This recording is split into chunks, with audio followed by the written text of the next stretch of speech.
رکھو، یہ میرا گھر ہے یاد رکھو۔ السلام علیکم ناظرین، آپ دیکھ رہے ہیں پی ٹی این نیوز اور میں ہوں آپ کی ہوسٹ قرۃ العین۔ شامل کرتے ہیں آج کی اہم خبریں۔ کاشتکاروں کے لیے 10 ارب روپے بلا سود قرض کی تجویز منظور۔ گندم کی کاشت سے قبل کاشتکاروں کو سہولت فراہم کرنے کے لیے 100 ارب روپے کے بلا سود قرضے دینے کی تجویز پہ اتفاق کر لیا گیا ہے تاکہ فصل کی بہتر پیداوار اور زرعی شعبے کی ترقی کو یقینی بنایا جا سکے۔ تفصیلات کے مطابق حکومت پنجاب نے گندم کے کاشتکاروں کی معاونت و پیداوار میں اضافہ کے لیے جامع پلان طلب کر لیا۔ گندم کی بوائی سے قبل زرعی مداخل کی لاگت میں کمی کے لیے اقدامات کا حکم دے دیا۔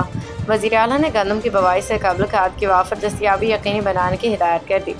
مریم نواز نے ہدایت دی کہ چھوٹے کاشتکاروں کو ریلیف کے لیے ٹارگیٹڈ سبسڈی دی جائے۔ گندم کی کاشت سے قبل 100 ارب کے بلا سود قرضے دینے کی تجویز پہ اتفاق کیا گیا۔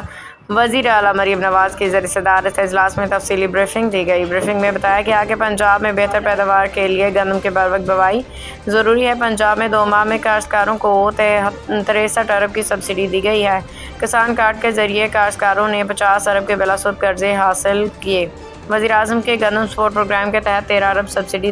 نیوز اسٹوڈیو سے فی الوقت کے لیے اتنا ہی۔ مزید خبروں اور اپڈیٹ سے باخبر رہنے کے لیے دیکھتے رہیں پی ٹی این نیوز۔